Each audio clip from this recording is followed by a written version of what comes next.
Hello everyone, मैं आयुषी भार्गव मौर्य गुरु classes में आप सभी का बहुत बहुत स्वागत करती हूँ।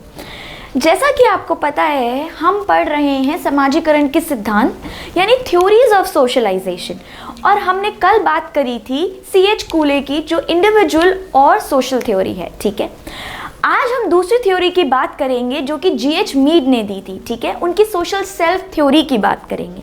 ठीक है, तो उससे पहले आगे बढ़ने से पहले हम कल वाली थ्योरी का रिवीजन करेंगे जो हमने लास्ट क्लास में पढ़ी थी। ठीक है, तो चलिए शुरुआत करते हैं। हमने जो लास्ट थ्योरी पढ़ी थी वो हमने पढ़ी थी थ्योरी ऑफ इंडिविजुअल। हमने जो थ्योरी पढ़ी थी वो पढ़ी थी theory of individual and social development, यानी व्यक्तिगत और सामाजिक विकास का सिद्धांत की हमने बात करी थी, जो ये दी थी ऊरी ब्रॉनफेन-ब्रेनर ने। और इनको इकोलॉजिकल सिस्टम, इनकी जो थ्योरी है उसको पूरा बोला जाता है ऊरी ब्रॉनफेन-ब्रेनर्स इकोलॉजिकल सिस्टम थ्योरी। ठीक है, ये इन्होंने 1979 में दी थी। ये कोई यूजुअली पूछता नहीं है, बट स्टिल आपको आपकी नॉलेज के लिए बता रहे हैं। ठीक है, अब ये है वो हस्ती जिन्होंने ये थ्योरी दी थी। ठीक है, अब इसमें क्या है, हमने बात करी थी ब्रीफ में, हम एक बार इसको रिवाइज कर लेते हैं। हमने बात करी थी कि जो थ्योरी है ये बताती है कि helps in understanding a person and the effect of environmental factors, कि भाई एक व्यक्ति को समझने में मदद कर रही है और उसके बाद जो इन्वायरमेंटल फैक्टर्स हैं, जो पर्यावरण के कारक हैं, उन पर क्या असर पड़ रहा है, ये उसके बारे में इन्होंने बात करी थी। इन्होंने बताया था जो भी चेंजेस हो रहे हैं एक इंडिविजुअल और एक पर्यावरण के बीच में, यानी एक व्यक्ति और एक पर्यावरण के बीच में जो भी चेंजेस हो रहे हैं उन सब की भी इन्होंने बात करी थी। ठीक है, तो अब फिर इन्होंने 5 लेयर्स में बताया था, इन्होंने 5 लेयर्स बताई थी। There are layers of ecological system. कितनी लेयर्स है, इन्होंने 5 लेयर्स बताई थी।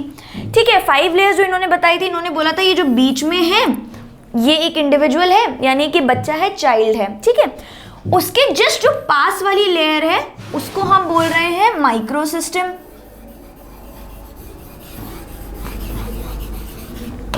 ठीक है, उसको हमने क्या बोला, उसको हमने बोला माइक्रो सिस्टम। अब माइक्रो सिस्टम में हमने देखा कि भाई हमारा फैमिली आ रहा है जिसमें पेरेंट्स भी हैं और सिबलिंग्स भी हैं। फैमिली के बाद हमने देखा हमारा पीयर्स यानी दोस्त लोग, फिर हमने देखा हमारे टीचर्स यानी अध्यापक अध्यापिका, जो कि एक स्कूल का पार्ट है। तो हमने देखा, और इसमें आपका नेबरहुड भी आ जाता है, यानी आपके आसपास वाले लोग जो आपके पड़ोसी हैं।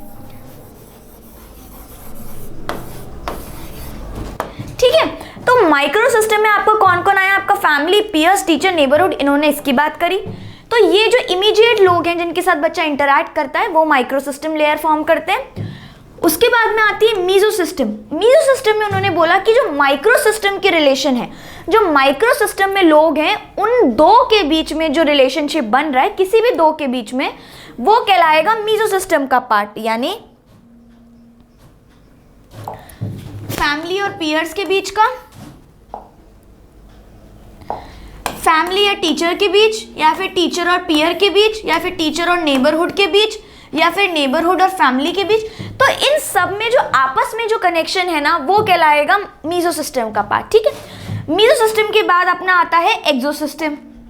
ठीक है, अब मीजो सिस्टम के बाद उन्होंने बात करी एक्सो सिस्टम की।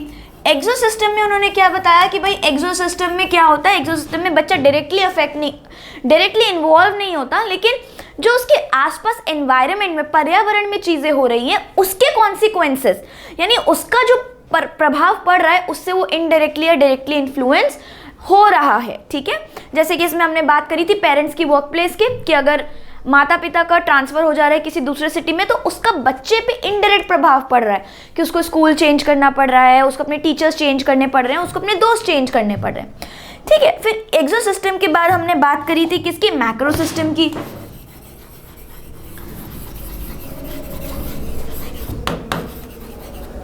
अब मैक्रो सिस्टम में हमने क्या देखा था, हमने मैक्रो सिस्टम में देखा था कि बच्चा जो है वो अपने कल्चर की बात कर रहा है, यानी जिस कल्चर में वो रह रहा है उसमें वो सारा सिस्टम आएगा। कल्चरल कॉन्टेक्स्ट की बात करी थी, इसमें हमने बात करी थी कि कंट्री का स्टेटस क्या है, कि भाई वो डेवलप्ड है या डेवलप हो रही है या डेवलप हो चुकी है। फिर इसमें हमने बात करी थी सोशियोनॉमिक स्टेटस की, लॉज की बात करी थी, और भी बहुत सारी चीज़ों की हमने मैक्रो सिस्टम में बात करी थी। फिर लास्ट जो आता है वो है आपका क्रोनो सिस्टम। क्रोनो सिस्टम में हमने देखा था कि जितने भी चेंजेस हो रहे हैं इंडिविजुअल की लाइफ में, जब तक वो पूरा जिंदगी जी रहा है उसमें जितने भी चेंजेस हो रहे हैं, चाहे उसमें सोशो इकोनॉमिक हो, सोशो हिस्टोरिक हो, सारे के सारे चेंजेस एक जो इंडिविजुअल की लाइफ में हो रहे हैं, चाहे वो किसी भी स्टेज में हो, माइक्रो सिस्टम की स्टेज में हो, मीजो सिस्टम, एक्सो सिस्टम, मैक्रो सिस्टम, किसी भी स्टेज में हो, वो सारा सब कुछ आएगा आपके क्रोनो सिस्टम में। ठीक है, फिर हमने ये भी बात करी थी कि अगर माइक्रो सिस्टम में आपस में रिलेशंस अच्छे हैं बच्चे के साथ में, तो यानी बच्चे का कैसा डेवलपमेंट होगा, बेटर डेवलपमेंट होगा। ठीक है, तो ये एक ब्रीफ आज हमने कर लिया ओरी ब्रॉन बेन फ्रेनर्स की थ्योरी का। अब आगे चलते हैं, माइक्रो सिस्टम पढ़ लिया, इमीडिएट रिलेशनशिप्स हैं, इमीडिएट रिलेशनशिप है, बेटर इंटरैक्शन से हेल्दी डेवलपमेंट होगा, यानी बेहतर बातचीत से स्वस्थ विकास होगा। ठीक है, तत्काल संबंध इसमें हमने बात करी थी। ठीक है, नेक्स्ट पे चलते हैं। नेक्स्ट में हमने बात करी थी कि relationship between the micro system, दो रिलेशनशिप को आपस में कनेक्ट कर रहा है, जैसे फैमिली और टीचर हो गए, बच्चे के दोस्त और उसकी फैमिली हो गई। ठीक है, आगे चलते हैं, एक्सो सिस्टम। अब एक्सो सिस्टम क्या कह रहा है कि बच्चे कोई सक्रिय भूमिका नहीं निभाते हैं, लेकिन उनका इनडायरेक्टली इन्फ्लुएंस होता है जो भी उनके पर्यावरण में हो रहे हैं। ठीक है, चाइल्ड के सोशलाइजेशन पे, समाजीकरण पे फर्क पड़ता है। ये हमने एग्जाम्पल देख लिए कि माता पिता का कार्यस्थल और परिवार के सदस्य और पड़ोस और मास मीडिया। ठीक है, नेक्स्ट स्लाइड पे चलते हैं, मैक्रो सिस्टम।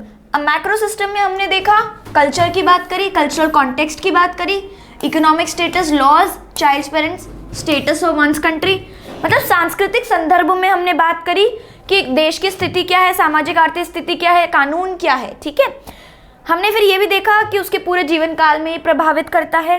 ठीक है, नेक्स्ट पे चलते हैं। नेक्स्ट हमने पढ़ा क्रोनो सिस्टम। क्रोनो सिस्टम में हमने क्या पढ़ा, परिवर्तन जो किसी के जीवन काल में होते हैं, यानी थ्रू आउट जितने भी चेंजेस हो रहे हैं वो सब, सोशो हिस्टोरिकल सर्कमस्टांसेस भी इसमें इंक्लूडेड होंगे आपके। ठीक है, चलिए आगे चलते हैं। इसमें आता है आपका जो हमने सेकेंड थ्योरी पढ़ी थी C.H. कूले की, ये है C.H. कूले साहब। ठीक है, इनका पूरा नाम है चार्ल्स हॉटन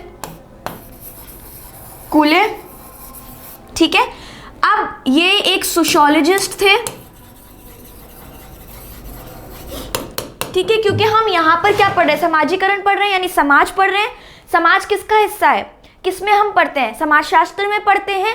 तो जो सोशियोलॉजी है वही कॉन्सेप्ट सोशियोलॉजी का ही है जो हम साइकोलॉजी में पढ़ रहे हैं, क्योंकि हम समाज की बात कर रहे हैं। और ये कौन थे, सोशियोलॉजिस्ट थे C.H. कूले, यानी चार्ल्स हॉटन कूले। ठीक है, अब इन्होंने, इनकी थ्योरी भी हमने पढ़ ली थी लास्ट क्लास में। इन्होंने ये बताया कि एक व्यक्ति की जो पहचान है उसकी समझ के आधार पर विकसित होती है कि दूसरे उसे कैसे देखते हैं। ठीक है, दूसरे से कैसे समझते हैं या देखते हैं। तो दूसरे मुझे कैसे देख या समझ रहे हैं, उस पर जो मेरी समझ है वो बनाती है मेरी एक व्यक्ति की पहचान, यानी आपकी person identity is based on his और हर अंडरस्टैंडिंग।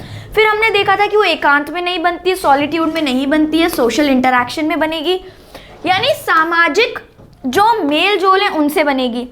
इसीलिए हमने क्या कहा था कि सोसाइटी क्या है, एक तरीके का मिरर है, यानी समाज जो है एक दर्पण है। क्योंकि जब हम अपने घर में शीशे में देखते हैं तो हमें अपना एक्सटर्नल अपीयरेंस दिखाई देता है। इंटरनल अपीयरेंस के लिए हम क्या देख रहे हैं, सोसाइटी जो हमें इंटरनल अपीयरेंस से रूबरू करा रही है। तो इसीलिए यहाँ पे उन्होंने कंपैरिजन किया है कि सोसाइटी क्या है, एक मिरर है। ठीक है, आगे चलते हैं। फिर उन्होंने इसमें बताया था कि भाई 3 एस्पेक्ट्स है, 3 पहलू हैं जो कि काफी इंपॉर्टेंट है, बहुत ही ज्यादा महत्वपूर्ण है। पहला उन्होंने बताया था कि हम दूसरों को कैसे देखते हैं, how we appear to others, how others think और परसीव अस, लोग हमारे बारे में क्या सोचते हैं और समझते हैं। ठीक है, फिर उसके बाद में आता है development of self through the judgement of others, यानी दूसरों के निर्णय से, मतलब दूसरे मेरे बारे में क्या सोचते हैं और मैं उस पर मेरी क्या समझ है, उससे मैं अपनी आइडेंटिटी बना रही हूँ। ठीक है, ये इस थ्योरी की बात इन्होंने करी थी। फिर हमने देखा था कि इन्होंने बोला था कि भाई I am not what I think I am and I am not what you think, मतलब मैं वो नहीं हूँ जो मैं सोचता हूँ मैं वो हूँ, मैं वो भी नहीं हूँ जो तुम सोचते हो मैं हूँ, मैं वो हूँ जो मैं सोचता हूँ कि तुम सोचते हो मैं हूँ। ठीक है, तो इन्होंने चार्ल्स हॉटन कूले ने ये बात करी थी। अब हम नेक्स्ट थ्योरी की तरफ चलते हैं जो कि आज हम नहीं पढ़ेंगे। ये है हमारी थर्ड थ्योरी। ये दी थी जॉर्ज हर्बर्ट मीड ने। इनका पूरा नाम है जॉर्ज हर्बर्ट मीड। ठीक है, ये भी एक सोशियोलॉजिस्ट थे। ठीक है, ये भी जो थ्योरी है ये सोशियोलॉजी से ली गई, यानी समाजशास्त्र से ली गई है। अब ये सारी थ्योरियां जो हम पढ़ रहे हैं वो समाजशास्त्र का क्यों पार्ट है? क्योंकि समाजशास्त्र में हम क्या पढ़ते हैं? समाज पढ़ते हैं, सोसाइटी पढ़ते हैं। तो जब आज हम साइकोलॉजी में, मनोविज्ञान में सोशियोलॉजी या सोसाइटी की बात कर रहे हैं तो इसीलिए हम उनकी थ्योरीज पढ़ रहे हैं। ठीक है, और ये इन्होंने दी थी ये थ्योरी जीएच मीड ने। इनकी थ्योरी का नाम था सोशल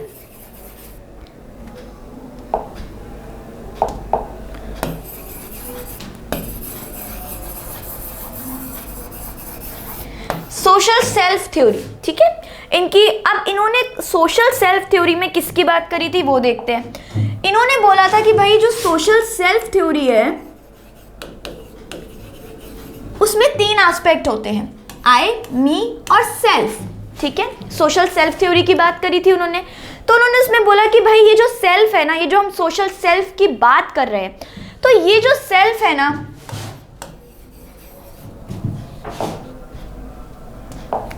ये जो सेल्फ है ये 2 चीजों से मिलके बना है। पहला है आई, दूसरा है मी। इन्होंने ये बात करी। ठीक है, उसके अलावा जॉर्ज हर्बर्ट मीड क्या मानते थे?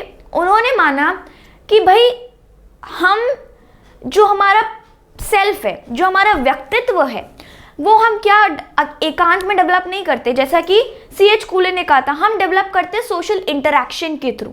अब सोशल इंटरैक्शन में आपका क्या क्या आ जाता है? आपका आ जाता है कि भाई आप दूसरों को ऑब्जर्व कर रहे हैं, आप दूसरों से बातचीत कर रहे हैं।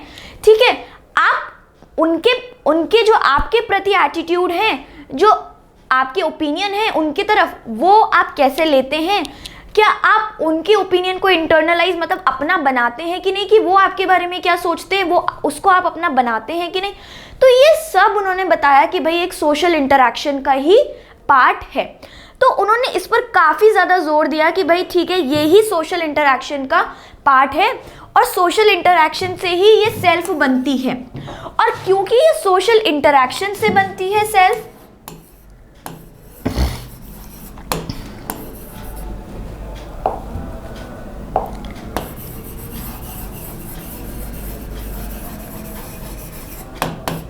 क्योंकि ये सोशल इंटरैक्शन से बन रही है, इसलिए हमने इसको क्या कहा, ये सोशल सेल्फ है। क्योंकि ये अकेले में तो बन नहीं रही है, एकांत एक कमरे में बैठ के तो बन नहीं रही है। ये कैसे बन रही है? सोशल इंटरैक्शन से, यानी जब हम समाज के साथ इंटरैक्शन कर रहे हैं तब बन रही है। तो इसीलिए हमने इसको क्या कहा कि भाई ये एक सोशल सेल्फ है। अब उन्होंने बोला कि भाई सोशल सेल्फ के 2 पार्ट हैं, मी और आई। ठीक है, अब मी और आई की हम अलग से इंडिविजुअल में बात करेंगे, उससे पहले एक और चीज़ देख लेते हैं। अब उन्होंने ये भी बोला जीएच मीड ने कि उस टाइम के जो बहुत सारे सोशियोलॉजिस्ट और बहुत सारे साइकोलॉजिस्ट थे वो ऐसा कहते थे कि भाई जो सेल्फ है ना वो कैसे बनी है, वो बायोलॉजिकल फैक्टर्स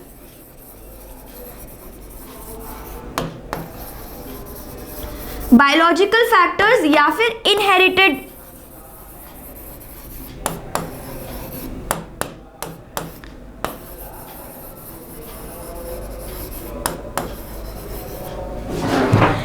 उन्होंने क्या बोला? उन्होंने बोला कि भाई ये जो सेल्फ है ना ये बायोलॉजिकल फैक्टर से मिलके बनी है और इनहेरिटेड कैरेक्टर से मिलके बनी है। ठीक है, जो उस टाइम बहुत सारे साइकोलॉजिस्ट और सोशियोलॉजिस्ट थे वो ऐसा मानते थे। बायोलॉजिकल फैक्टर्स हमारे कौन से हो गए? जो हमें हमारे पेरेंट्स से मिले, इनहेरिटेड कैरेक्टरिस्टिक्स जो हमें हमारे पेरेंट्स से मिले, जीन्स, उनके जो जीन्स हमारे अंदर ट्रांसफर हुए जिसकी पहले हम बात कर रहे थे। तो उन्होंने बोला कि भाई सेल्फ उसके ऊपर डिपेंड करती है। लेकिन जीएच मीड ने क्या बोला? जीएच मीड ने बोला नहीं, ऐसा नहीं है। जीएच मीड ने ऐसा बोला कि भाई जो सेल्फ है वो हमारे बर्थ से प्रेजेंट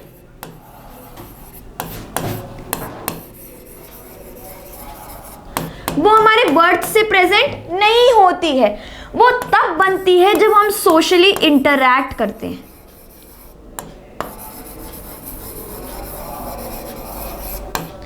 कब बनती है? जब हम सोशली इंटरैक्ट करते हैं। तो उन्होंने जो उस टाइम के साइकोलॉजिस्ट सोशियोलॉजिस्ट थे उनकी बात को खारिज किया और बोला नहीं, सेल्फ बायोलॉजिकल फैक्टर और इनहेरिटेड कैरेक्टर्स पर डिपेंड नहीं करती है, सेल्फ बर्थ से प्रेजेंट नहीं होती है, सेल्फ जो है वो सोशली इंटरैक्ट करने से बनती है। जैसे जैसे आप बड़े होते जाते हैं और जैसे जैसे आप सोशल इंटरैक्शन करना स्टार्ट करते हैं और आप सोसाइटी में रहना स्टार्ट करते हैं, वैसे इस सेल्फ का यानी एक व्यक्तित्व का डेवलपमेंट होता है। ठीक है, और उन्होंने सोशल इंटरैक्शन में क्या बात कही? उन्होंने सोशल इंटरैक्शन में बात कही कि भाई सोशल इंटरैक्शन सिर्फ बातचीत करना नहीं है, दूसरों को ऑब्जर्व करना कि वो आपके बारे में क्या सोच रहे हैं, उनके जो आपके प्रति ओपिनियंस है और थॉट्स है उनके बारे में आप क्या सोचते हैं, और उनके जो थॉट्स हैं ओपिनियन है आपके बारे में क्या आप उन्हें इंटरनलाइज करते हैं या नहीं करते हैं, मतलब उसको आप अपनाते हैं या नहीं अपनाते हैं। इन सब की भी बात उन्होंने इस थ्योरी में कही। ठीक है, फिर अब उन्होंने बोला कि सेल्फ जो है वो आई और मी से बन के बना है। ठीक है, फिर अब उन्होंने बोला कि जो मी है, जो मी वाला पार्ट है या फिर जो सेल्फ है, वो कह रहा है on how a person internalises the attitude of others, कि मतलब जो सेल्फ का मी वाला पार्ट है यानी ये वाला पार्ट है, हम जानते हैं कि सेल्फ दो टुकड़ों में बटा है, दो कंपोनेंट से मिलके बना है, एक है मी और एक है आई। तो अभी हम सबसे पहले मी की बात कर रहे हैं यहाँ पे। ठीक है, तो जो मी है वो फोकस करता है कि भाई एक इंसान दूसरों के एटीट्यूड को कैसे अपने अंदर लेता है। जैसे समझ लीजिए आपका एटीट्यूड है किसी की तरफ कि वो भाई वो बहुत अच्छा इंसान है, तो वो इस चीज को अपने अंदर कैसे लेता है उसकी बात करी उन्होंने कि ये मी है। मी फोकस करता है कि मैं दूसरों के एटीट्यूड को अपने अंदर कैसे उतार रहा हूं, इंटरनलाइज कर रहा हूं, कैसे अपना रहा हूं। ठीक है, यानी मैं या स्वयं इस बात पर ध्यान केंद्रित करते हैं कि कोई व्यक्ति दूसरों के दृष्टिकोण को कैसे आंतरिक करता है। ठीक है, मतलब कि आपको किसी ने कोई कॉम्प्लीमेंट दिया तो आप उस कॉम्प्लीमेंट को कैसे अपने अंदर उतार रहे, वो फोकस करता है मी। ठीक है, यानी मैं। अब relates the self to others, अब ये इसका काम क्या है, ये दूसरों को खुद से जोड़ता है या खुद से दूसरों को जोड़ता है। मतलब ये वाला जो मी है ये अदर्स से रिलेट करता है। ठीक है, मतलब relates the me to others, क्योंकि हम इसमें मी की क्या बात कर रहे हैं, अदर्स की बात कर रहे हैं। ठीक है, gets affected by them indirectly और इनडायरेक्टली, उनसे प्रत्यक्ष अपरोक्ष रूप से प्रभावित होते। कौन? ये जो मी है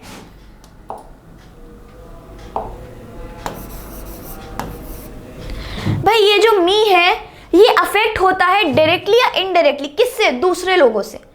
तो ये मी को हम बेसिकली क्या कह सकते हैं कि भाई ये जो मी है ना,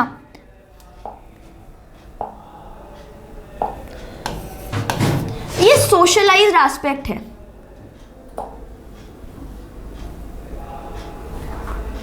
मी क्या है? सोशलाइज्ड एस्पेक्ट है।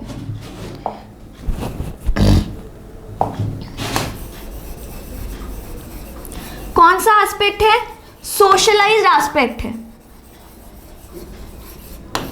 अब इन्होंने ये क्यों बोला कि ये जो मी है ये सोशलाइज्ड एस्पेक्ट है? ये इन्होंने इसीलिए बोला क्योंकि ये जो मी है ये कैसे बन रहा है, किस पर फोकस कर रहा है, दूसरे हमारे बारे में क्या एटीट्यूड रख रहे हैं और हम उसको कैसे अपने अंदर उतार रहे हैं, या फिर क्योंकि ये दूसरों से अपने आप को रिलेट करता है, जोड़ता है। तो ये जो पूरे काम ही समाज के साथ कर रहा है, समाज हमें कैसे देख रहा है, हमारे बारे में क्या सोचता है, हम उसके बारे में क्या सोचते हैं, एक दूसरे से रिलेट करता है, उनका प्रभाव भी पड़ रहा है, दूसरे हमारे बारे में क्या सोचते हैं उसका मी पर प्रभाव भी पड़ रहा है, चाहे डायरेक्टली पड़े चाहे इनडायरेक्टली पड़े। इसीलिए जब ये इतना समाज के साथ रिलेटेड है, इसीलिए हमने इसको मी को क्या बोल दिया कि भाई ये सोशलाइज्ड एस्पेक्ट है।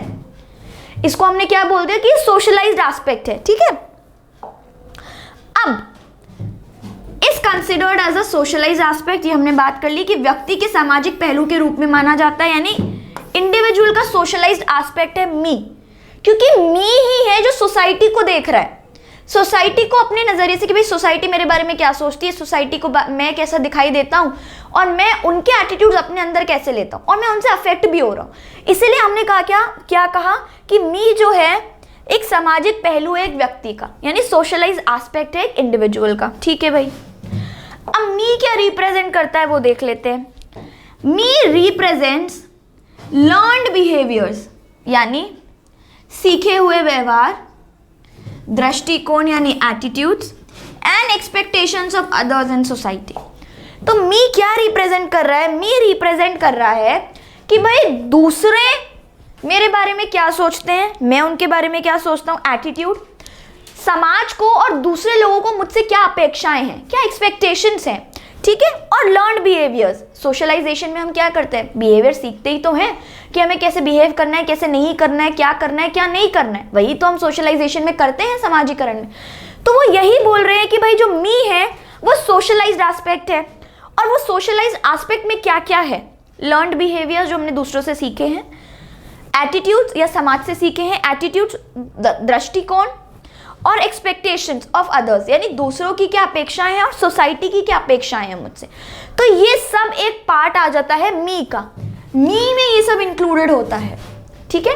और मी इसीलिए जब इसमें सोसाइटी से रिलेटेड सब कुछ है, इसीलिए हमने इसको क्या बोला कि भाई ये एक सोशलाइज्ड एस्पेक्ट है।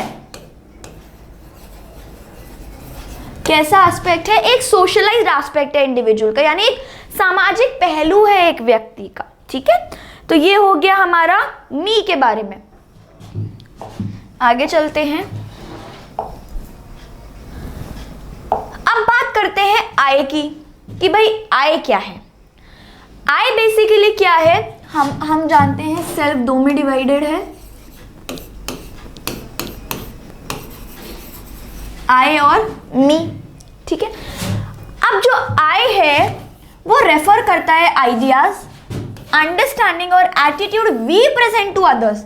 मी क्या था कि भाई जो लोगों का मेरे बारे में एटीट्यूड है और मैं उसको कैसे इंटरनलाइज कर रहा हूं वो है, ठीक है। अब आई क्या है, जो दूसरे लोग मेरे को उनका एटीट्यूड दे रहे हैं, उनका ओपिनियन दे रहे हैं, उसके बारे में मेरी क्या अंडरस्टैंडिंग है, उसके बारे में मेरा क्या आइडिया है, मैं क्या सोचती हूँ। आपने कहा कि मैं बहुत बुद्धिमान हूं, अब इसके बारे में मैं क्या सोचती हूँ। आपने जो कहा कि आप बुद्धिमान हो, ये था मी, और मैंने उसको अपने अंदर उतार लिया, ये था मी।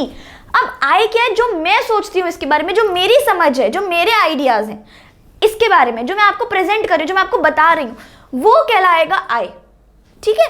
यानी मैं उन विचारों, समझ या दृष्टिकोण को संदर्भित करता हूं जो हम दूसरों के सामने प्रस्तुत करते हैं, जो मैं दूसरों के सामने रख रही हूं, जो मेरे एटीट्यूड है, आइडियाज है, अंडरस्टैंडिंग है किसी भी चीज के बारे में, तो वो है आई। मी है जो आप मुझे बता रहे हो, आई है जो मैं आपको बता रही हूं, ठीक है। Represents the agency of a person uses by himself. अब मैं यूज कर रही हूं ना, तो आई क्या है, जो मैं यूज कर रही हूं, ठीक है। यानी उस एजेंसी का प्रतिनिधित्व करता है जिसका उपयोग कोई व्यक्ति स्वयं के लिए करता है। मतलब ये मैं कर रही हूं, स्वयं कर रही हूं, खुद कर रही हूं, है ना। तो ये हो जाएगा आई, ठीक है।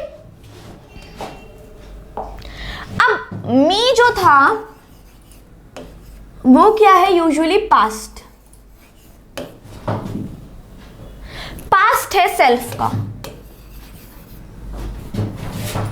जबकि आई क्या है, प्रेजेंट और फ्यूचर है सेल्फ का, यानी स्वयं के वर्तमान और भविष्य पर विचार करता है, ठीक है। तो बेसिकली सेल्फ क्या कर रहा है, सेल्फ का दो पार्ट है, आई और मी। तो मी रिप्रेजेंट कर रहा है पास्ट सेल्फ, आई रिप्रेजेंट कर रहा है प्रेजेंट और फ्यूचर ऑफ द सेल्फ।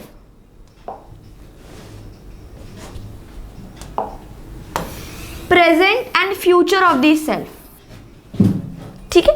तो आई क्या रिप्रेजेंट कर रहा है, प्रेजेंट एंड फ्यूचर, जो आइडिया, अंडरस्टैंडिंग, एटीट्यूड मैं दूसरों को दे रही हूं या जो मैं खुद यूज कर रही हूं, a person uses by himself, ठीक है। Represents the individual's identity based on responses to me. अब ये क्या है कि भाई ये बता रहा है, हमने पहले क्या पढ़ा था, मी क्या था, focuses on how we internalise the attitude of others, कि भाई मैं दूसरों के एटीट्यूड जो मेरी तरफ है कैसे उनको आंतरिक कर रही हूँ। ये क्या है, रिप्रेजेंट्स द इंडिविजुअल आइडेंटिटी। ये इंडिविजुअल की जो आइडेंटिटी है जो किस पे बेस्ड है, रिस्पॉन्स टू मी, जो मैंने मी की तरफ रिस्पॉन्स किया है। जैसे आपने मुझे बोला मैं बुद्धिमान हूँ, अब उस पर मेरा क्या रिस्पॉन्स था, ठीक है। तो जो मेरा रिस्पॉन्स था उसके बेसिस पे मेरी इंडिविजुअल आइडेंटिटी बन रही है जो कि आई है। समझे, ये कॉन्सेप्ट है आई और मी का, जो कि जीएच मीड ने दिया था। यानी मेरी प्रतिक्रिया के आधार पर व्यक्तियों की पहचान, ठीक है। तो इंडिविजुअल्स की आइडेंटिटी, जो मेरा रिस्पॉन्स है मी की तरफ, मी क्या है, लर्नड बिहेवियर्स हैं, एटीट्यूड्स है, सोसाइटी की एक्सपेक्टेशंस है। तो जो सोसाइटी की और दूसरों की एक्सपेक्टेशंस है, अपेक्षाएं हैं मुझसे, उनकी तरफ मेरा क्या रिस्पॉन्स रहा है, और उसके बेसिस पे बनेगी मेरी इंडिविजुअल की आइडेंटिटी, जो कि हम बोल रहे हैं आई, ठीक है। ये कॉन्सेप्ट है आई और मी का, ठीक है। अब इससे पहले हम आगे चले, मुझे इसमें और भी आपको कोई बातें बतानी है। तो जो आई है और मी है, ये हम समझ गए कि मी है पास्ट एस्पेक्ट, और आई जो है वो है वर्तमान और भविष्य पर विचार करता है, और जो मी था वो पास्ट पर विचार करता था, ठीक है। अब इसमें क्या है, आई और मी एक सिक्के के दो पहलू हम मान सकते हैं, ठीक है। और मी हमेशा कैसे फॉर्म होता है, सोसाइटी और उसके इंटरैक्शन से। मतलब मी जो फॉर्म होगा वो फॉर्म हो रहा है सोसाइटी की नॉलेज से, और किससे,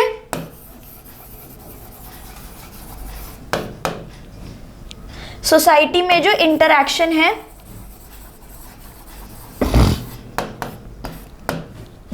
ठीक है। तो मी कैसे फॉर्म हो रहा है, और मी क्या है, एक पास्ट, यानी पास्ट पर विचार करता है, ठीक है। और मी कैसे फॉर्म होगा, सोसाइटी की नॉलेज से, कि भाई दूसरों की एक्सपेक्टेशंस क्या है, हमें क्या करना है क्या नहीं करना है, एटीट्यूड्स क्या है, उन सब पर बेस्ड होगा, ठीक है। और जो सोसाइटी की इंटरैक्शन है उससे मिलके बनेगा। तो सोसाइटी की नॉलेज और सोसाइटी का इंटरैक्शन दोनों मिलके बनेगा, ठीक है। यानी सोसाइटी का नॉलेज भी और सोसाइटी में जो इंटरैक्शन हो रहा है वो भी। तो मुझे समाज का पूरा ज्ञान भी होगा, और समाज में जो मेरा इंटरैक्शन हो रहा है उससे मिलके बनेगा मी, ठीक है। अब जो आई आता है, आई बनता है individual identity will based on response to me. अब मेरा इसकी तरफ क्या रिस्पॉन्स है, जो मैंने बिहेवियर लर्न करे हैं, जो दूसरों की मेरी अपेक्षाएं हैं, जो एक्सपेक्टेशंस उनकी मुझसे हैं, उन पर क्या है, मेरा रिस्पॉन्स क्या है, वो बनेगा आई, ठीक है। अब आई और मी क्या है, एक सिक्के के आप दो पहलू मान सकते हो। एक सिक्का होता है, उसके दो साइड्स होते हैं, एक साइड मान लो आई और एक साइड मान लो मी। तो आई बेसिकली जो मी है वो कहेगा कि भाई तुमको इस वे में सोसाइटी में इस तरीके से बर्ताव करना चाहिए। आई कहेगा हाँ यहाँ मैं बर्ताव कर सकता हूँ, या मैं बर्ताव अलग तरीके से करूंगा, जो आप बता रहे हो या तो मैं उस तरीके से बर्ताव करूंगा या मैं अलग तरीके से बर्ताव करूंगा। तो मी क्या है, मी ने बता दिया कि भाई ये सोशल एक्सपेक्टेशंस है, आपको इस तरीके से बिहेव करना है। आई ने बोला ठीक है मैं बिहेव करता हूं, तो रिस्पॉन्स हुआ मी के लिए, और या तो वो ये बोलेगा कि नहीं मैं अलग तरीके से बिहेव करूंगा। तो आई बेसिकली क्या है, रिस्पॉन्स है मी की तरफ। और मी क्या है, जो आपने व्यवहार सीखे हैं, जो सोसाइटी की आपसे अपेक्षाएं हैं, जो समाज की दूसरों से अपेक्षाएं हैं, जो आपके एटीट्यूड्स हैं, वो है, ठीक है। तो ये हो गया हमारा आई और मी का कॉन्सेप्ट। अब बेसिकली जो मी का काम होता है, मी एक ऐसा है जो सोसाइटल रूल सेट करता है कि भाई ठीक है ये होना चाहिए, ये नहीं होना चाहिए, आपको बताता है, आप पर कंट्रोल रखता है, आपको बताता है कि ये सही है और ये गलत है, ये करना चाहिए और ये नहीं करना चाहिए। मी का काम वो होता है, और आई का काम उस पर रिस्पॉन्स करना, ठीक है। तो ये होता है आपका आज का, ठीक है। तो आज हमने ये थ्योरी पढ़ी, अब हम इससे रिलेटेड क्वेश्चंस करेंगे, ठीक है। तो अब हम पढ़ेंगे 3 स्टेजेस ऑफ सेल्फ डेवलपमेंट, ठीक है। ये भी जीएच मीड के ही आप कह सकते हैं। तो अब इसमें क्या था, 3 स्टेजेस ऑफ सेल्फ डेवलपमेंट की बात करी है। सबसे पहली जो स्टेज होती है वो है प्रिपरेटरी स्टेज, ठीक है। प्रिपरेटरी स्टेज कौन सी होती है, यानी प्रारंभिक चरण, यानी जन्म से 2 वर्ष तक, यानी बर्थ टू 2 years। अब इसमें क्या होता है, children copy the behaviours of others, वो दूसरों का बिहेवियर बहुत अच्छे से, यानी ये वाली स्टेज कौन सी स्टेज, हम इन्फेंसी जो हम ऑलरेडी वृद्धि और विकास वाले चैप्टर में पढ़ चुके हैं। अब इसमें क्या है, जो ये प्रिपरेटरी स्टेज है यानी बर्थ टू 2 इयर्स है, जो जन्म से 2 वर्ष तक का समय प्रारंभिक चरण में, इसमें क्या है, बच्चे कॉपी करते हैं बिहेवियर दूसरों को देख के। उन्हें समझ नहीं आ रहा कि हो क्या रहा है, वो क्या कॉपी कर रहे हैं, बट विदाउट अंडरस्टैंडिंग वो कॉपी करने लगते हैं। ठीक है, आप उनके सामने कुछ भी बोलेंगे या कोई एक्शन करेंगे तो वो आपको देख के कॉपी करेंगे। ठीक है, जैसे आप ताली बजाएंगे तो वो भी ताली बजाएंगे, है ना। आप उनको बुलाने की ऐसे ऐसे कोशिश करेंगे तो वो भी ऐसे ऐसे करेंगे। बाय करना सिखाएंगे तो वो बाय करेंगे। तो बच्चा बेसिकली बिना समझ के कॉपी करता है। ठीक है, अगर आप बोलेंगे भी तो वो वैसे ही बोलने की कोशिश करेगा, है ना। तो क्या है, बच्चे बिना समझे दूसरों के व्यवहार की नकल करते हैं। तो ये जो प्रिपरेटरी स्टेजेस है, सेल्फ डेवलपमेंट की 3 स्टेजेस की बात करेंगे, जिसमें पहली है प्रिपरेटरी स्टेज।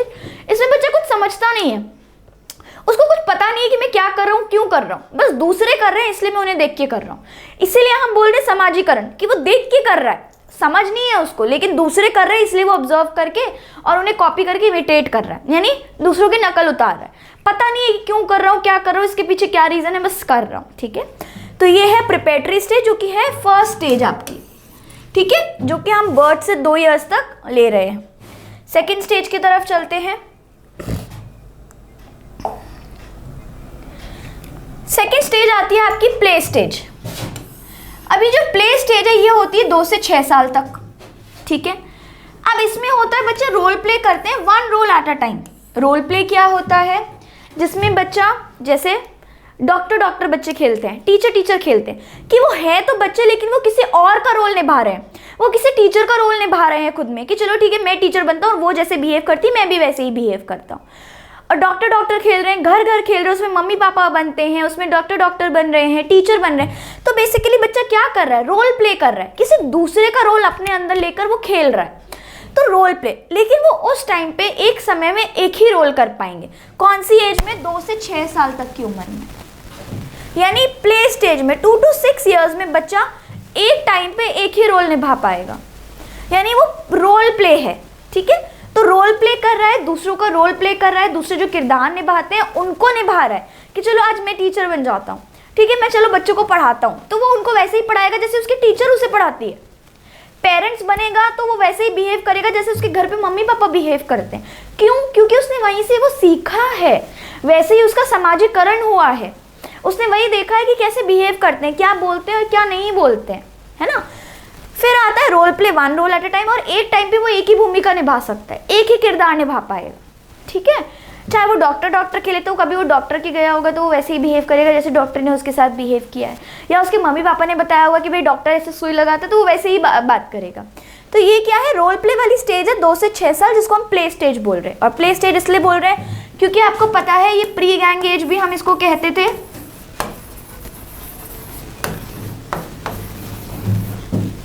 और इसको हम प्री एलिमेंट्री स्कूल एज भी कहते थे।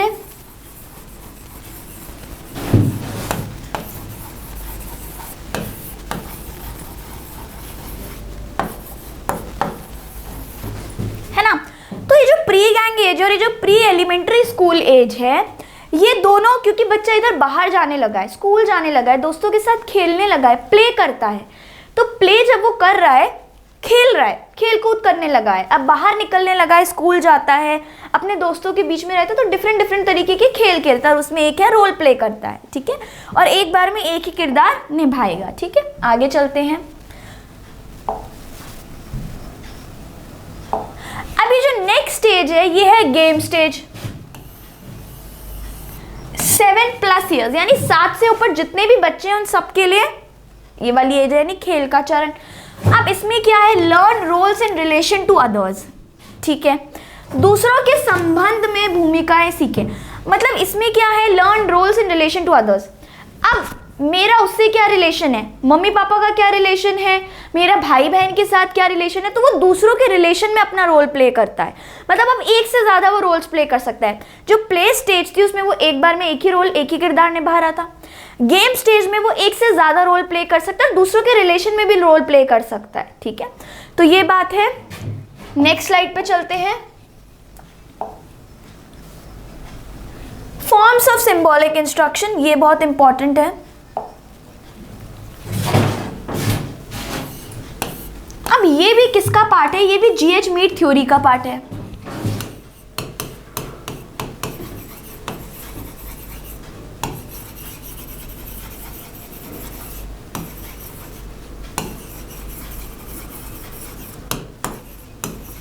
उन्होंने थ्योरी ऑफ सोशल सेल्फ दी थी जॉर्ज हर्बर्ट मीड ने, जो कि एक सोशियोलॉजिस्ट थे। ठीक है, अब उन्होंने क्या बात करी, फॉर्म्स ऑफ सिंबॉलिक इंटरैक्शन। उन्होंने बताया कि भाई इन 3 चीजों के थ्रू सेल्फ डेवलप होती है।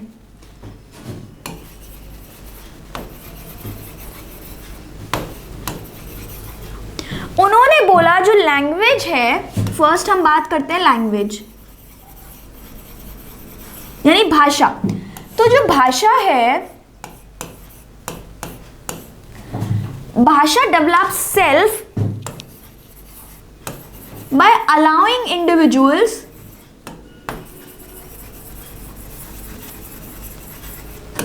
ठीक है। अब उन्होंने बताया कि भाई भाषा कैसे इंपॉर्टेंट है।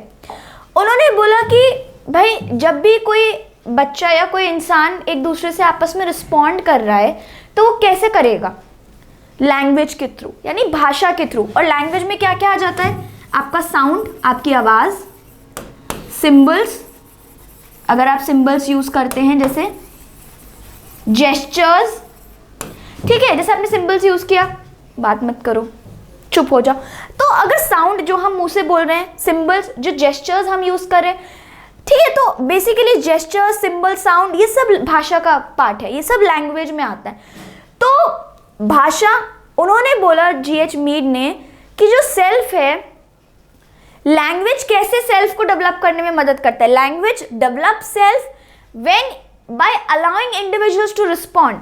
मतलब भाषा इस तरीके से सेल्फ डेवलप करता है कि वो इंडिविजुअल्स को अलाउ करता है, यानी व्यक्तियों को अलाउ करता है कि वो एक दूसरे को रिस्पॉन्ड करें। और रिस्पॉन्ड कैसे करें, साउंड्स के थ्रू रिस्पॉन्ड करें, या फिर भाई सिंबल्स के थ्रू रिस्पॉन्ड करें, या फिर जेस्चर्स के थ्रू रिस्पॉन्ड करें। और इन सब के अलावा इमोशंस,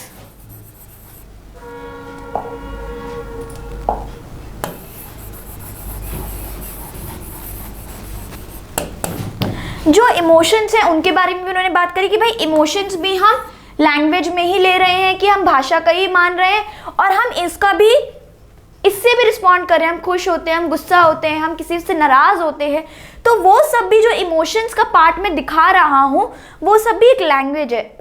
इसीलिए लैंग्वेज मदद कर रहा है सेल्फ के डेवलपमेंट में, जब हम किसी भी इंडिविजुअल से रिस्पॉन्ड करते हैं। और रिस्पॉन्ड किन किन चीज़ों की मदद से करते हैं, इन चीज़ों की मदद से करते हैं। ठीक है, अब आता है प्ले। प्ले है दूसरी चीज।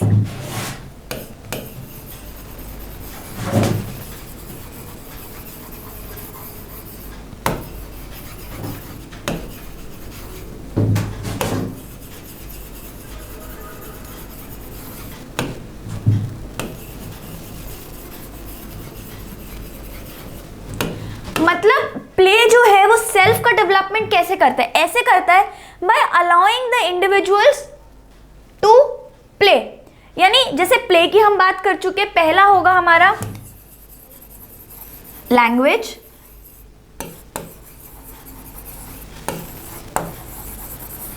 ठीक है। तो अब क्या है, पहले में हमने लैंग्वेज की बात कर ली, दूसरा है इंडिविजुअल जब गेम खेल रहा है, जब वो दूसरों के साथ गेम्स खेल रहा है तो वो इंटरैक्ट कर रहा है भाई, ठीक है। अब इंटरैक्ट कर रहा है तो अच्छे से वो सीख रहा है कि मुझे कैसे क्या क्या करना है और क्या नहीं करना है, ठीक है। वो रोल प्ले के अकॉर्डिंग सीख रहा है कि वो डिफरेंट रोल्स प्ले कर रहा है।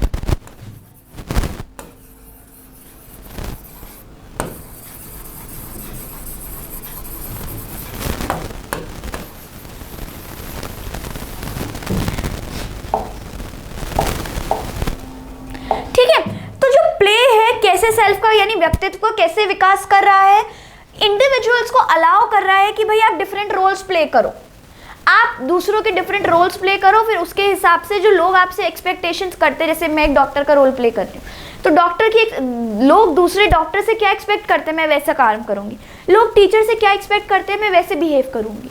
तो ये भी उन्होंने बात करी कि भाई इस तरीके से भी यानी प्ले से भी सेल्फ का डेवलपमेंट हो रहा है। कैसे हो रहा है, by allowing the individuals to play different roles, कि इंडिविजुअल डिफरेंट जो व्यक्ति है वो अलग अलग तरीके के किरदार निभाए और उन किरदारों की जो अपेक्षाएं हैं सोसाइटी की उनको निभाए, ठीक है। तो ये उन्होंने बात करी प्ले में। फिर आता है अब गेम।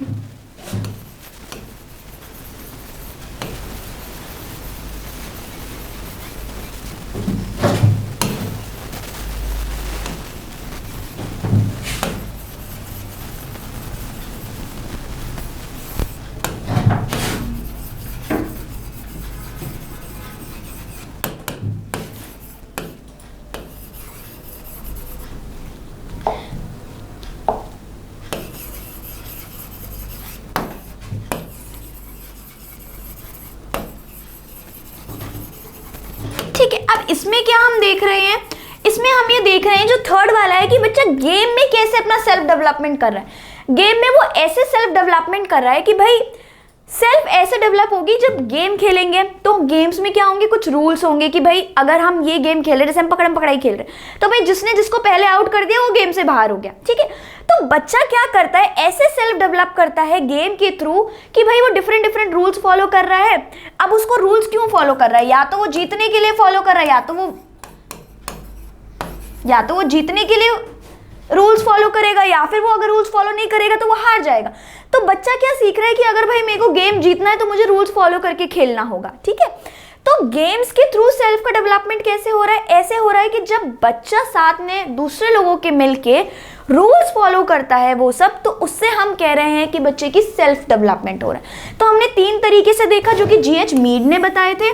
पहला था लैंग्वेज यानी भाषा, दूसरा था प्ले यानी खेल, जिसमें बच्चा डिफरेंट डिफरेंट तरीके के किरदार अपना रहा है और उन किरदार की जो अपेक्षाएं हैं सोसाइटी की उनको लेकर वो चल रहा है। ठीक है, लैंग्वेज में भी हमने बात कर ली कि भाई अगर वो दूसरों को रिस्पॉन्ड कर रहा है तो वो सिंबल्स का यूज कर रहा है, जेस्चर्स का यूज कर रहा है, या फिर अपनी भाषा का यूज कर रहा है। तो इससे क्या हो रहा है, उसका सेल्फ का डेवलपमेंट हो रहा है, यानी व्यक्तित्व का डेवलपमेंट हो रहा है। गेम में हमने देख लिया कि भाई अगर वो खेल खेल रहा है दूसरे लोगों के साथ मिलकर, तो उस गेम के उन एक्टिविटीज के कुछ रूल्स और रेगुलेशंस होंगे। ठीक है, अब वो जो रूल्स और रेगुलेशंस होंगे, जैसे आप बिजनेस भी खेलते होंगे, हाउसी भी खेलते होंगे, सितोलिया खेलते होंगे, बहुत सारे गेम है, बैडमिंटन खेलते होंगे, क्रिकेट खेलते होंगे, तो उन सबके अलग अलग रूल्स हैं। ठीक है, तो वो जो रूल्स बच्चा जब फॉलो कर रहा है तो उससे भी उसका क्या हो रहा है, सेल्फ का डेवलपमेंट। तो 3 तरीके से हमने देखा कि भाई सेल्फ का डेवलपमेंट हो रहा है। ठीक है, और वो ये 3 चीजें हैं, ये जिसको हमने बोला है कि भाई ये फॉर्म्स ऑफ सिंबॉलिक इंटरैक्शन भी है, कि लोग बच्चे का जो सेल्फ का डेवलपमेंट हो रहा है वो 3 किन इंटरैक्शन से हो रहा है, कैसे बच्चा 3 फॉर्म्स में इंटरैक्ट कर रहा है कि भाई उसका सेल्फ का डेवलपमेंट हो जा रहा है। ठीक है, तो वो 3 है, हमने देख लिया, लैंग्वेज है, प्ले है और आपका गेम है।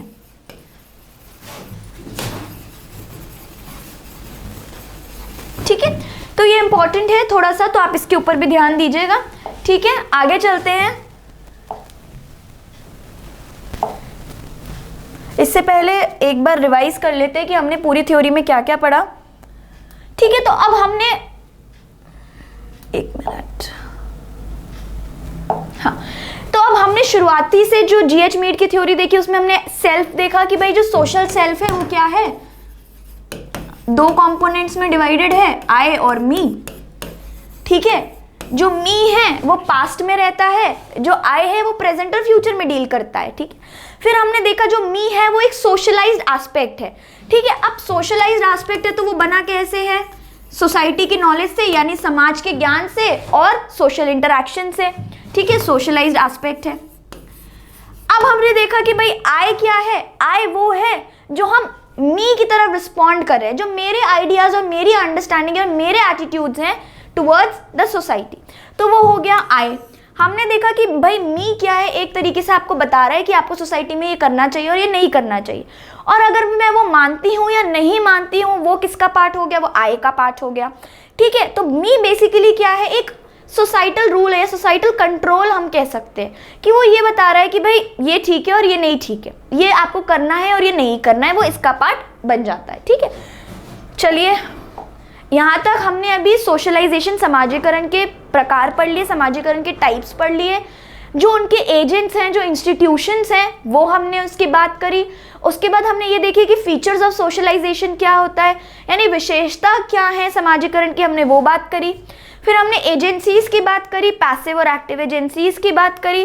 फिर हमने 3 थ्योरीज की बात करी समाजीकरण में। पहली थ्योरी हमने बात करी उरी ब्रॉन बेन फ्रेनर ने जो दी थी, जो इकोलॉजिकल अप्रोच की हमने बात करी, जिसमें हमने 5 लेयर्स देखी थी। दूसरी थ्योरी हमने देखी CH कूले की, जो कि उन्होंने लुकिंग ग्लास सेल्फ थ्योरी दी थी। थर्ड थ्योरी की हम जो अभी बात कर रहे थे, जो कि GH मीड ने दी थी, और उन्होंने बताया था कि ये सोशल थ्योरी है, सोशल सेल्फ थ्योरी है। ठीक है, यहाँ तक अब हम सोशलाइजेशन जो टॉपिक है वो कंप्लीट कर लिए हैं। अब हम इससे रिलेटेड क्वेश्चन आंसर्स देख लेते हैं कुछ। ठीक है, इंपॉर्टेंट है, पहले एग्जाम्स में आए हुए हैं और दूसरे भी कुछ क्वेश्चन से, चलिए आगे हम देख लेते हैं। अब जो फर्स्ट क्वेश्चन है देखते हैं फर्स्ट क्वेश्चन क्या कह रहा है।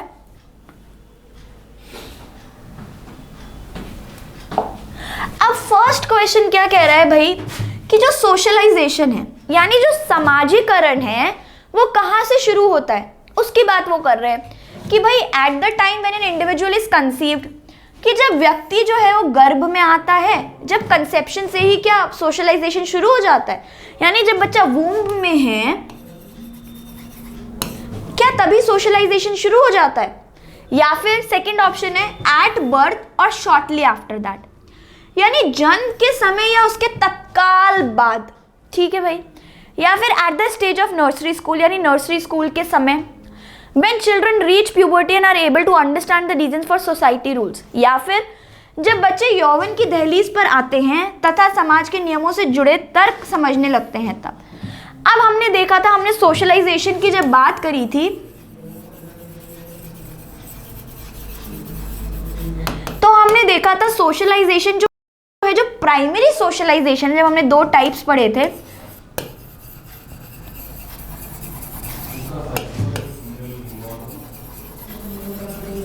जब हमने प्राइमरी और सेकेंडरी सोशलाइजेशन की बात करी थी तो हमने प्राइमरी सोशलाइजेशन में देखा था कि ये वाला जो सोशलाइजेशन है, ये जो प्राथमिक समाजीकरण है, वो बच्चे के जस्ट जन्म के बाद और इनिशियल ईयर्स में होता है, कुछ जीवन के शुरुआती सालों में होता है। तो यानी इसका सही आंसर क्या होगा, एट बर्थ और शॉर्टली आफ्टर दैट, यानी जन्म के समय या उसके तत्काल बाद सोशलाइजेशन समाजीकरण आपका शुरू हो जाता है। ठीक है, नेक्स्ट क्वेश्चन की तरफ चलते हैं। अब भाई नेक्स्ट क्वेश्चन क्या कह रहा है देखते हैं। Which of the following is true for socialisation, समाजीकरण के बारे में कौन सा कथन सही है। पहला ऑप्शन देखते हैं, early childhood is the most significant time of socialisation, यानी पूर्व जो बाल्यकाल है समाजीकरण की सबसे अधिक महत्वपूर्ण अवस्था है। क्या ऐसा है? सेकंड है, socialisation stops on attaining adulthood as we would then have learnt our culture, कि भाई वयस्क होने पर समाजीकरण की जो प्रक्रिया है वो रुक जाती है क्योंकि तब तक हम अपनी संस्कृति को समझ या जान चुके होते हैं। ठीक है, थर्ड ऑप्शन है, all cultures use the same techniques to socialise their children, सभी संस्कृतियां अपने बच्चों के समाजीकरण की समान तकनीकें अपनाती हैं। या फोर्थ ऑप्शन है, socialisation can only be done through education, ठीक है, समाजीकरण केवल शिक्षा के माध्यम से ही होता है। तो क्या सोशलाइजेशन स्टॉप हो जाता है? हमने देखा है जब हमने सोशलाइजेशन में दो की बात करी थी, प्राइमरी और सेकेंडरी की बात करी थी,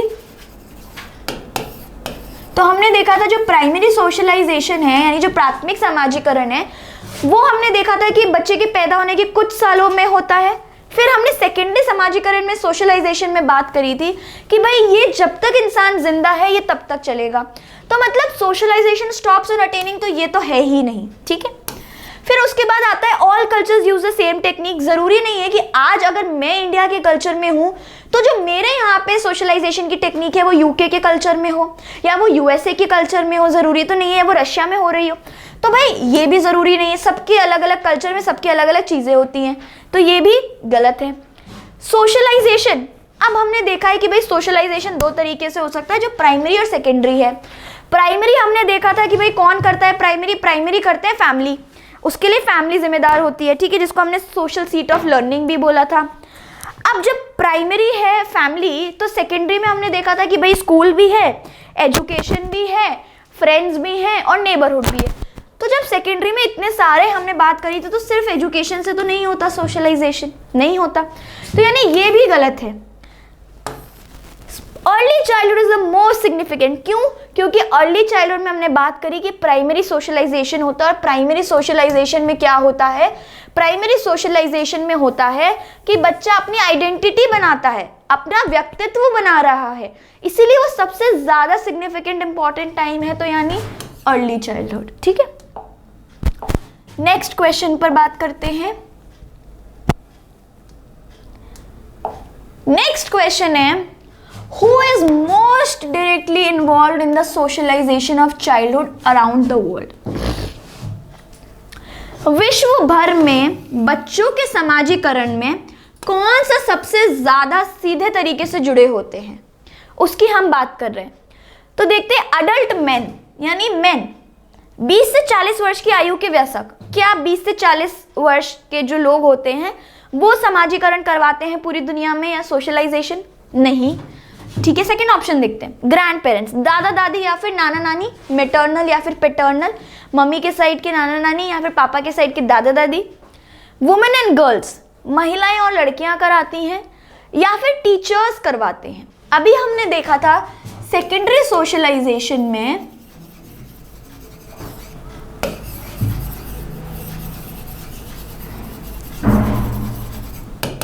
सेकेंडरी सोशलाइजेशन में हमने क्या देखा था कि भाई स्कूल बहुत इंपॉर्टेंट है, और स्कूल में हमने क्या देखा था, फ्रेंड्स या फिर टीचर्स। ठीक है, तो फ्रेंड्स या फिर टीचर्स, तो इसमें क्या हुआ, वुमेन एंड गर्ल्स। तो अब अडल्ट मैन हमने नहीं पढ़ा, ग्रैंड पेरेंट्स नहीं है, वुमेन एंड गर्ल्स नहीं है, टीचर्स। पूरी दुनिया भर में समाजीकरण के लिए जो मोस्ट डायरेक्टली इन्वॉल्व है वो कौन है, टीचर्स इन्वॉल्व है। ठीक है, तो ऐसे क्वेश्चंस आपके एग्जाम में डेफिनेटली आएंगे।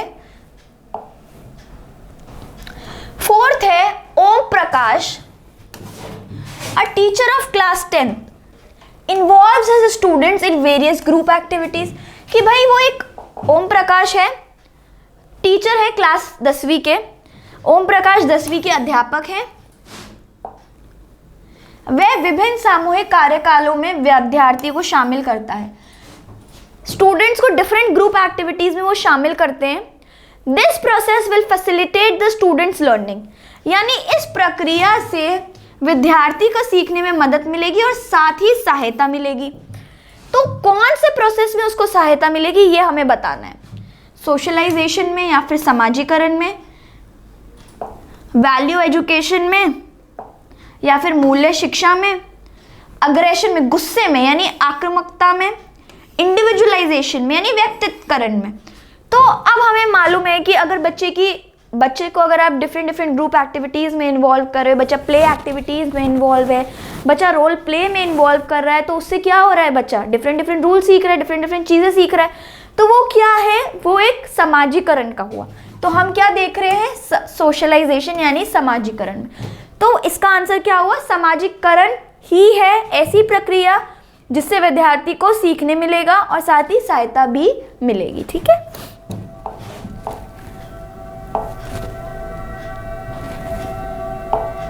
फिफ्थ है according to this chapter socialisation is significant because, इस अध्याय के अनुसार समाजीकरण महत्वपूर्ण होता है क्योंकि it ensures that we are bound by the rules of society,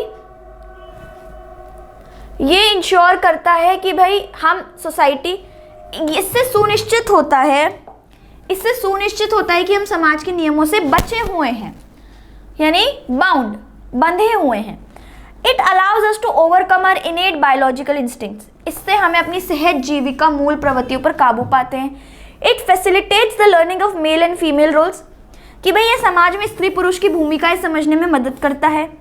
या it shapes our identity and self and are able to understand the reason for society rules, या ये हमारी पहचान और स्वयं को आकार देता है।